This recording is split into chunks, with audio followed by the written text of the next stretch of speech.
G'day ladies and gentlemen, Duckville. We've got a Zerg vs Zerg for pretty much, I would say, the first time since Heart of the Swarm release. We'll be seeing two of the very highly skilled players of the Zerg race. They're going to be playing on Daybreak. Starting up at the top right hand side is our red Zerg player. He is currently playing for Acer, of course, one of the, well, pretty much one of the best European players, of course. Wings of Liberty did some wonderful things. It is Nerchio. And down, he's going to be facing off against one of, well, he's been around for almost the longest time ever, of course, featured in Brood War, and then, of course, moving over to StarCraft 2, doing a very decent job for Team Liquid in Wings of Liberty, and now, of course, looking to try and make a big splash. It is LiquidRet. He's going to be down here as our blue Zerg player. So, of course, this match is taken from the Razor Liquid Replay Pack of the Week, number 60. You can find that over on teamliquidpro.com and have a look at some of these replays yourself. There are some very good replays in here. We're gonna grab a couple of them and have a look at them. Namely, we're gonna have a look at two of the Zerg versus Zerg matches, so you can have a look at the other one, which is Ret versus Vortex, which I will have up in just a moment as well. You can catch that in the channel there. Make sure you have subscribed to the channel here, of course, trying to bring out as much content as I can, of course, also bringing out some newer content, looking at doing some event previews and you know, predictions and other just various sort of news sort of related stuff that should be a lot of fun, just little news bites to help you catch up with what's happening in the scene. So we see these guys having a bit of a chat about the particular matchup and all the sorts of things that go on. It looks like we'll get just a fast expansion for both players, and it looks like they're going to be fairly mirrored for the most part. However, it does look like the Extractor will go down first for Ret, so a little bit more of a greedier build here. He's going to go up to 16. I'm assuming the pool is going to go down now. There it is. So he does go for that 16 pull just after the Extractor goes down. So he is looking for a really heavily economic-based build here, picking up the hatchery, then also getting the Extractor afterwards, and then still creeping up to 16 drones and throwing down the spawning pool. So it is a little bit slower, of course, than his opponent. We can see on the production tab there, Nerchio is a little bit faster with that spawning pool. His gas has only just gone down. So interestingly, there we go, my mouth is going to work that time. Interestingly enough, it is going to be relatively even Stevens for the earlier part of the game.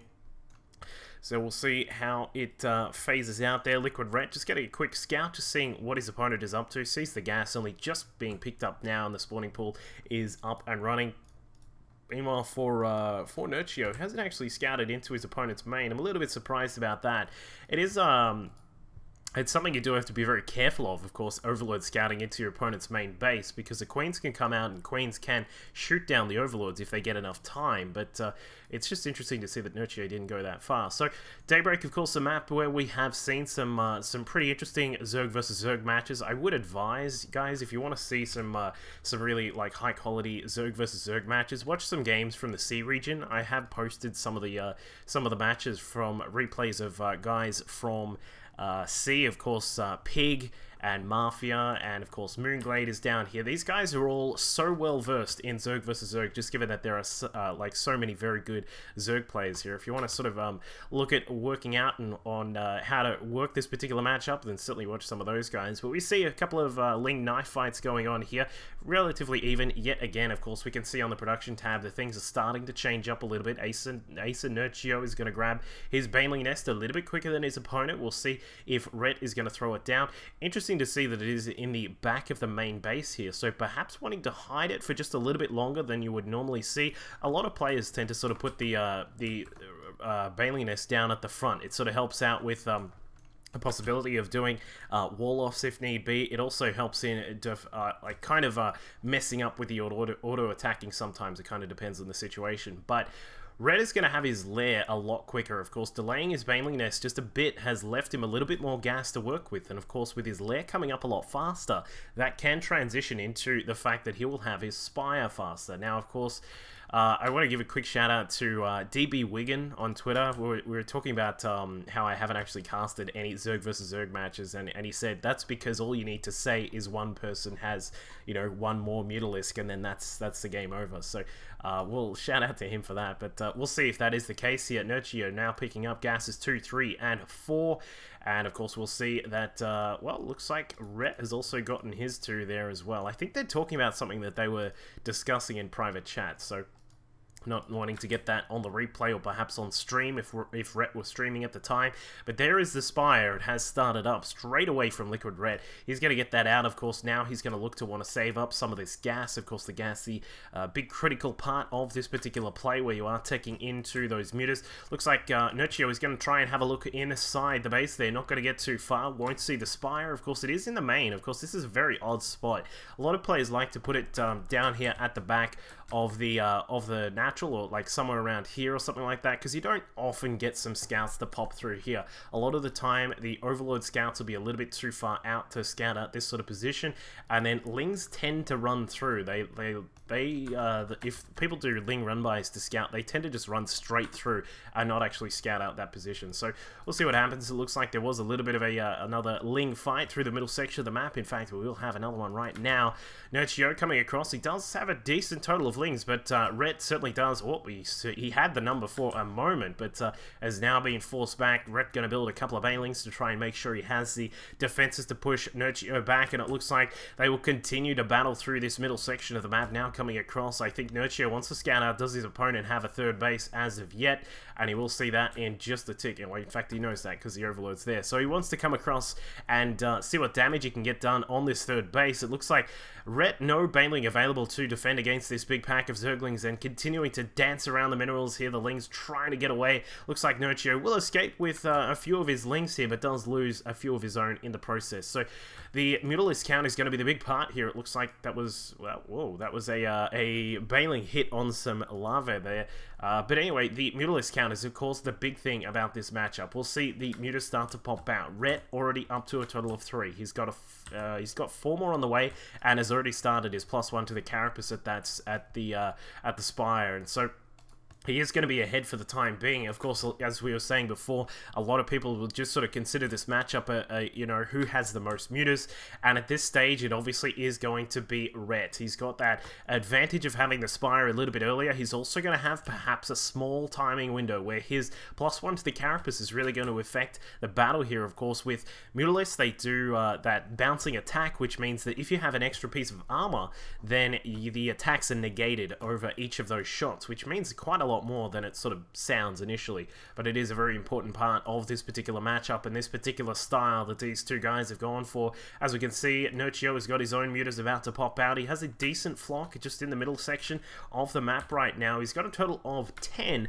but Rhett has 15. Of course, this is 15, and they do have their +1 on the armor about to finish up. Looks like we may see a battle in the middle section. Rhett trying to group up. You want to try and keep them grouped up as best as you can so that they can all fire at the same time. And also, you don't want any outlying mutas to be targeted down just sort of single file. So it is important to keep that in mind. It looks like Rhett going to push towards the third base. The Queen almost going down. I'm surprised that Rhett didn't want to finish that off, but he is just scouting about and seeing what's going on here. Says, how many drones have you got running at this base? What kind of defenses are here? Am I going to be able to push by with like a Zergling run by and those kinds of things? It's actually a very big part of this matchup is that Zergling run by. If you can get some Zerglings into your opponent's mineral line, just sort of this position here, and just start hacking down those drones, that can actually mean the difference between a win and a loss, because of course, while mutas may control the sky, they control a lot of the map, and they can certainly win you a game. If your economy falls down behind all of the lines with like the Ling attacks and the drones also